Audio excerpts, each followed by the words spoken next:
Today, I want to talk to you about dealing with the shy spirit that may have parked itself in you. Let's talk about it.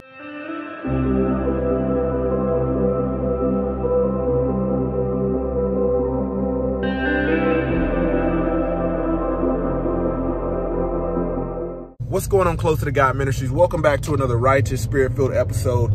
Today, I hope to get you closer to the truth, closer to the kingdom, and closer to the will of God.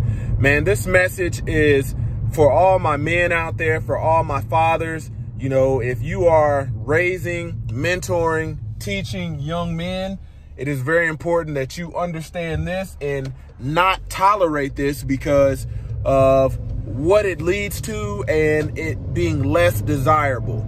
Okay, when you talk about the spirit of shyness, a lot of times somebody will get asked to do something. Okay, say the prayer for the table. The man of the house has to say the prayer of the table. And currently it may be your grandfather, an elder, an older uncle that does this, but the younger generation of men definitely does not need to have a shy spirit.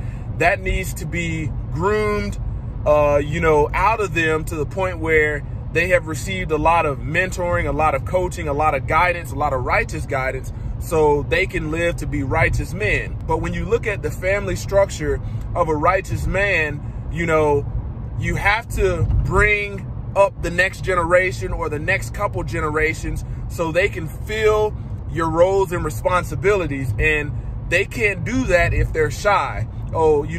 That is the reason why when we're telling our kids, we're telling our sons, our young men, speak up so people can hear you. And just like I said with a young man, being groomed to say the prayer at dinner time and things like that, through this coaching, through this guidance, you're slowly getting rid of this shy spirit that is plaguing our youth, plaguing our young men. And chances are, if it's something that they want to do, it's something that they like to do, they're not going to be shy about it. But this is one thing that I can guarantee you.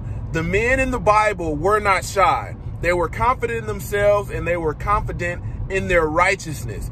And we need more of this. We need more men out there that don't have that shy spirit, man, so we can get this thing back on the right track. When you look at it, you're not going to be here every day. You're not, your days are numbered, just like I said in many of my other videos.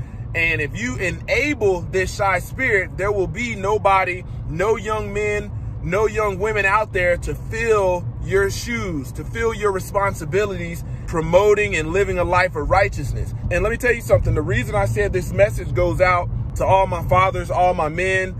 If you are coaching, mentoring, fathering, an uncle, the reason this message is so important for you is because many of you have dealt with having a shy spirit and it does nothing good in your life. When you talk about bringing up the next generation, you don't want to bring up a man who is shy and think that he's going to be worthy of having the company of a righteous woman or having the blessing of having a wife one day. And that's not going to work out, not going to be beneficial to the family.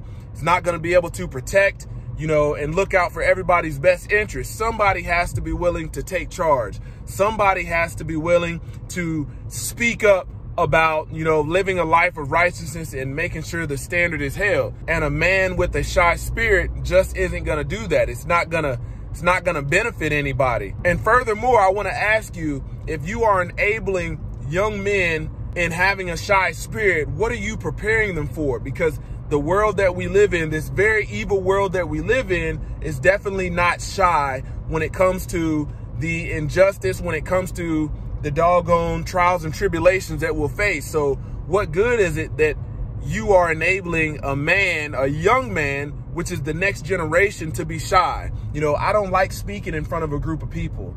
I'm not comfortable, doing this in front of other people. Well, let's work on it. Today, we're going to work on it. And one day, you're going to have to say the prayer at the table for everybody because you're the oldest man in the house. And it starts with maybe you saying the doggone prayer, every other day or once a week. That way you start developing a level of comfort and you get confident in yourself.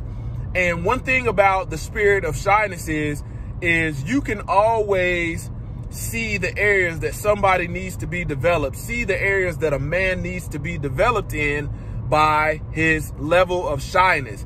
If somebody says, hey, I'm shy about this, that lets you know that maybe public speaking isn't your strong suit. Maybe you haven't had that much experience in doing this. So now we know that we need to work on you in this area so we can get rid of that spirit of shyness, because man, that is a horrible spirit to have as a man and to be promoting and enabling others to do this. We want confident men like we read about in the Bible. Don't forget to comment, like, subscribe. Check out the link in the description because I'm only shooting it gun barrel straight. Wow.